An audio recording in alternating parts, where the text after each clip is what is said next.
Halo semua, akhirnya saya harus berpisah dengan tablet saya untuk mencatat ya. Karena kemarin saya barusan beli ini ya, dua buah loose leaf. Ini sebenarnya loose leaf yang agak premium ya. Ini mereknya dari Kukuyo. Kelihatannya ini bikinan Jepang kali ya. Tapi saya sih begitu lihat barang ini di Tokopedia cukup menarik buat saya, atau saya cari reviewnya di YouTube dan akhirnya saya memutuskan untuk beli. Ini harganya agak mahal ya, kalau nggak salah 100-an ribu, 120, 150 ribu. Yang lebih kecil ini jauh lebih murah ya, harganya cuma sekitar 70-an ribu. Tapi untuk lusuk sih sebenarnya agak mahal. Em, dan sebenarnya saya tuh masih punya banyak sekali lusuk. Dari zaman saya kuliah, dari zaman saya kerja, zaman saya SMA bahkan mungkin. Oh iya, ini dari zaman SMA kalau nggak salah. Ya, lusuk kayak saya masih kosong semua ya sebenarnya. Dan karena yang isinya sudah saya buang semua, eh, masih ada beberapa lagi di sana. Mungkin saya punya 5 mungkin ya, dengan berbagai ukuran ya, loose leaf. Jadi kemarin kan saya kan sebenarnya em, mulai menggunakan loose leaf, menggunakan tablet untuk mencatat itu sejak setahun yang lalu ya. Lebih dari setahun yang lalu saya beli tablet ini, A8 with S Pen, dan saya cukup happy dengan ini karena dengan menggunakan catatan digital seperti ini, yang pertama catatannya nggak pernah hilang. Yang kedua itu adalah kita bisa gabus, kita bisa nge-crop, terus kita ganti-ganti ya catatannya. Terus selain itu kita bisa kasih warna-warna misalnya, seperti kayak gini, kasih warna, uh, nggak kelihatan ya. Jadi semuanya itu bisa dicatat dengan cukup menyenangkan. Tapi setelah beberapa lama, saya akhirnya beli satu buah tablet yang baru, yaitu S6 Lite. Karena saya berharap bisa lebih berguna lagi ya, karena yang ini memang agak lemot dan juga layarnya agak kecil. Jadi kalau misalnya lebih besar sedikit, lebih cepat sedikit, mestinya bisa lebih baik gitu. Tapi ternyata setelah saya pakai S6 Lite itu kok em, nggak ada perubahannya dari segi penggunaan. Jadinya akhirnya saya kembali menggunakan ini ya, karena ini lebih kecil dan ternyata lebih nyaman buat saya untuk mencatat di ukuran yang seperti ini ya. Em, tapi kemarin itu sebenarnya salah satu hal yang masih mengganjal buat saya dengan menggunakan menggunakan tablet sebagai alat untuk mencatat itu adalah kita harus ngecas tabletnya ya. Jadi setiap kali kita mau sama seperti handphone kan ya, setiap kali kita pakai, setiap hari kita harus cas. Tablet pun sama, karena kita pakai terus setiap hari, pastinya juga harus perlu dicas juga setiap hari, setiap malam. Jadi itu agak sedikit, buat saya kayak sedikit mengganggu ya, kayaknya nggak perlu deh saya ngecas tablet gitu, karena sedikit merepotkan. Terus kemarin saya pikir-pikir lagi, apakah saya mending untuk cari tablet yang pakai e-ink yang mungkin bisa tahan waktu mungkin semingguan.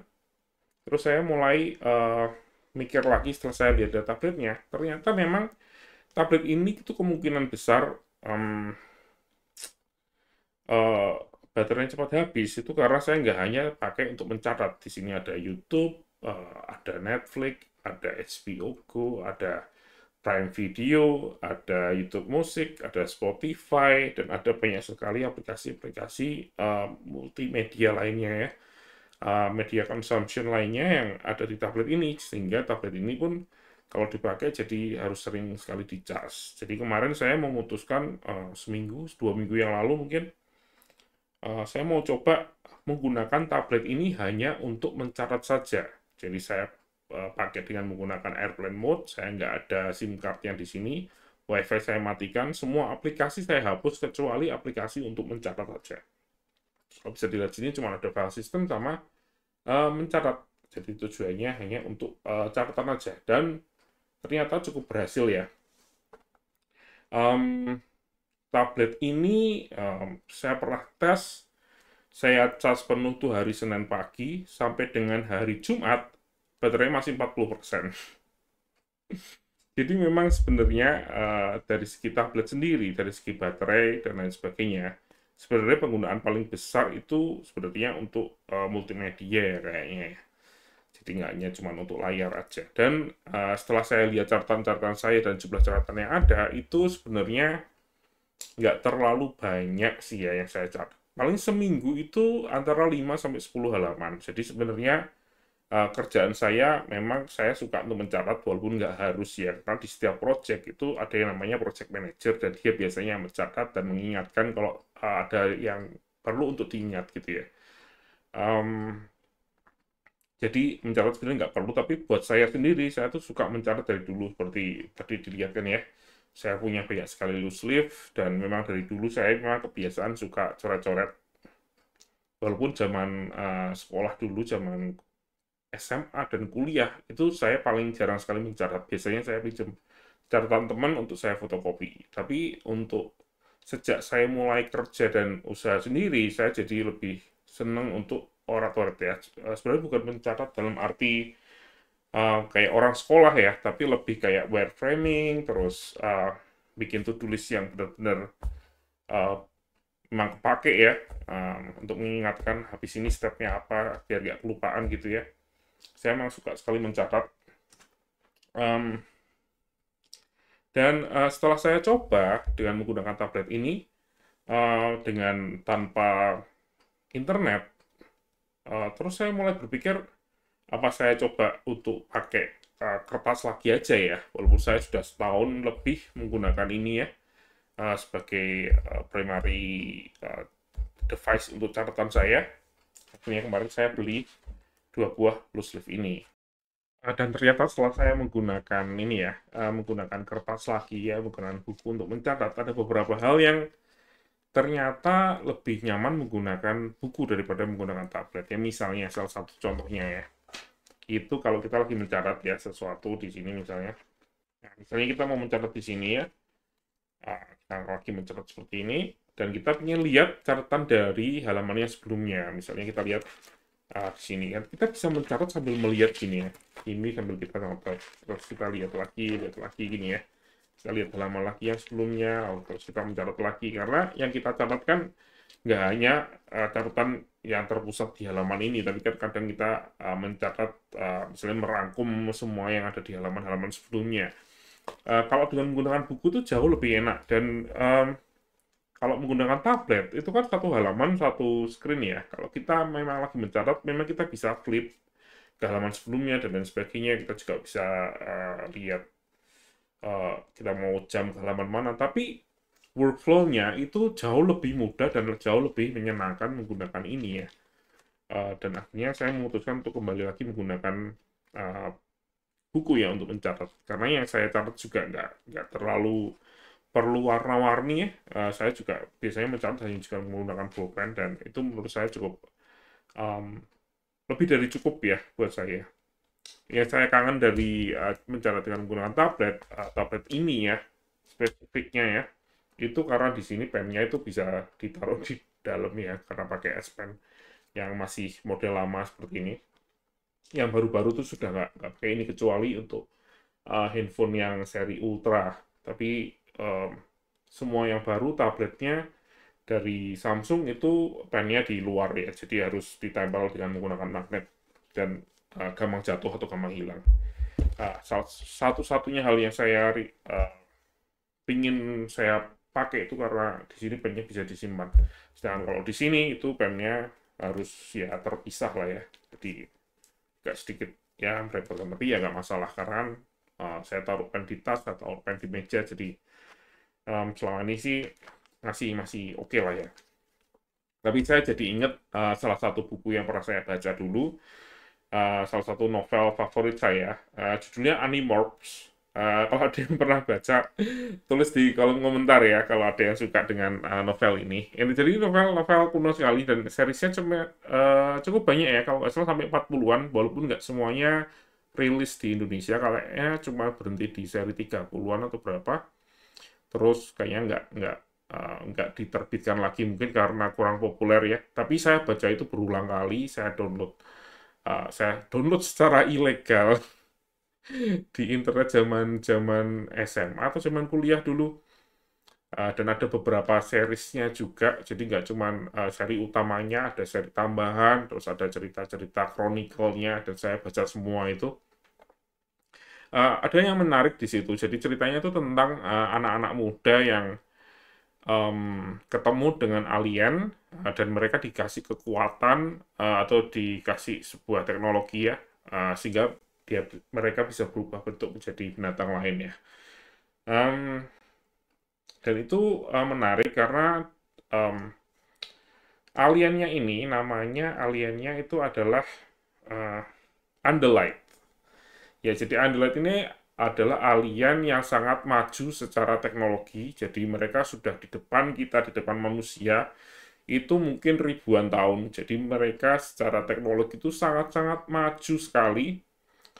Um, dan Andalite ini bisa punya pesawat luar angkasa dengan kecepatan cahaya, dan punya teknologi senjata yang luar biasa canggih. Mereka bahkan membuat teknologi sehingga orang yang dikasih teknologi itu bisa menyerap DNA makhluk lain misalnya dan lain sebagainya. Jadi secara teknologi itu sangat maju sekali, sampai nggak kehitung lah ya, sampai salah satu Andalite ini yang datang ke bumi yang masih remaja itu lihat teknologi internet pada saat itu, terus lihat teknologi yang ada di NASA dan lain sebagainya, dan bisa ngehack semuanya karena menurut dia itu teknologi yang ada di bumi ini itu sangat-sangat primitif buat dia. Jadi dan yang sangat-sangat lucu di buku tersebut adalah dia sangat-sangat kagum akan buku. Jadi menurut dia, oke ini mungkin jelaskannya agak sedikit susah kalau nggak pernah um, baca bukunya ya. Jadi menurut si Andalite ini namanya Ax siapa? Panjang sekali namanya, cuman panggilannya Ax. Buku itu adalah teknologi yang sangat luar biasa yang diciptakan manusia, bahkan lebih maju daripada teknologi yang mereka bikin. Kenapa? Karena buku itu nggak perlu di loading sama sekali. Kalau menggunakan teknologi komputer, itu kan semua filenya itu harus diproses terlebih dahulu. Misalnya kita mau buka tablet ya, misalnya kita contoh aja teknologi yang ada sekarang, misalnya tablet, kita mau buka atau nge-search sesuatu, itu kan harus ada yang ada sekian per sekian detik di mana mesin ini mencari data tersebut, terus datanya ada di mana kan gitu, dan itu baru dibuka dan baru bisa dibaca gitu ya, dalam artian. Jadi tetap nggak bisa instan, nggak bisa 100% instan. Dimana buku ini nggak perlu itu semua, dan karena datanya tuh sudah ada di sini semua. Jadi kita mau halaman 5, langsung ada di halaman 5. Mau kita buka halaman 100, langsung ada halaman 100 gitu ya. Jadi nggak ada data yang hilang di proses ini gitu ya. Jadi menurut si alien tersebut, buku itu adalah, wah ini adalah keajaiban ya. Kenapa makhluk seprimitif ini bisa menciptakan hal sehebat ini gitu ya. Buat dia buku itu adalah sesuatu yang hebat. Mungkin karena kemampuan otaknya juga sangat berbeda, jadi buat dia untuk menghafalkan semua isi buku itu hal yang mudah. Jadi buat dia kayak, oh semuanya ada di sini dan langsung bisa dia konsumsi tanpa harus ada delay sama sekali, karena semuanya ada di situ dan ukurannya compact gitu ya buat dia. Ya cukup menarik sih ya. Tapi ya itu salah satu ya alasan kenapa saya kembali menggunakan buku. Dan ini saya akan review sedikit ya untuk Loose Leaf 2 ini, kenapa kok saya beli. Sebenarnya cuma ada satu alasan kenapa saya beli Loose Leaf ini. Mungkin harus dilihatkan ya perbedaannya dengan Loose Leaf yang biasa.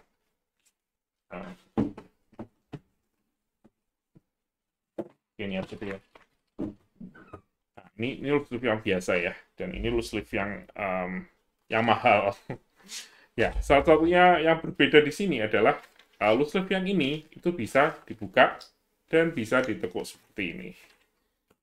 Ini jauh lebih ringkas karena saya kan setiap pagi itu hampir ya bisa dibilang setiap hari ya, sampai hari Senin sampai hari Jumat, setiap hari kerja itu saya setiap pagi itu pergi ke Starbucks untuk kerja di sana. Jadi saya memang tempat kantor saya kalau di siang hari itu di Starbucks. Saya biasanya 3-4 jam di sana untuk minum kopi sekalian untuk kerja. Dan mejanya di Starbucks kan kecil-kecil ya. Jadi biasanya saya ada laptop, ada mouse, dan biasanya kalau ada catatan, mouse-nya saya geser, saya pakai trackpad.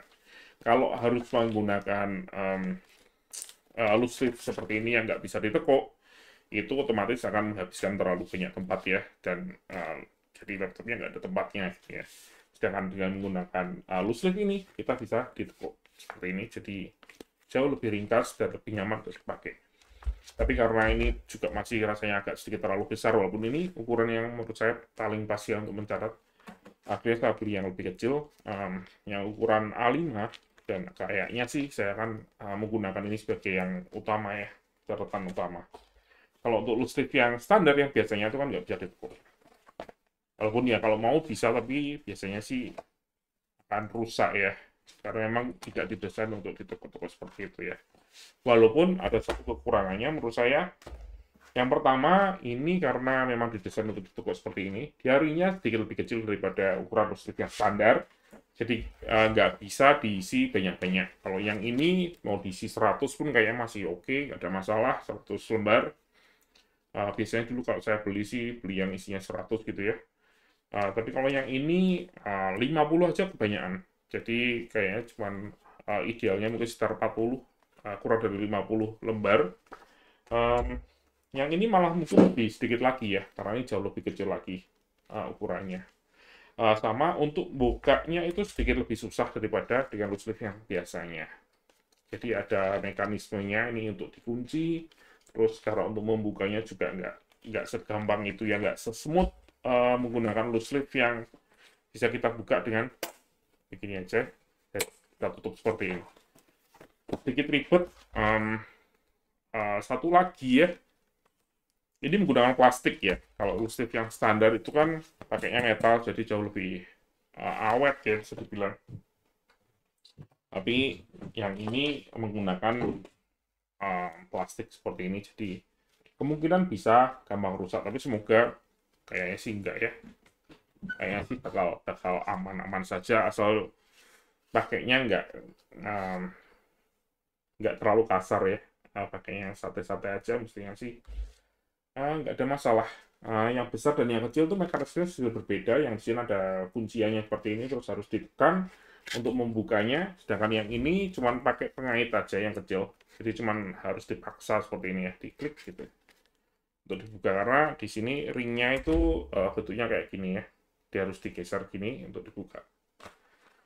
Oke, itu saja video dari saya. Terima kasih sudah menonton. Walaupun ini sebenarnya cuma sekedar bukan sharing ya, cuma sekedar ngelantur ya, ngobrol ngelantur. Tapi ya, sampai jumpa di video selanjutnya. Kalau ada pertanyaan bisa dituliskan di kolom komentar.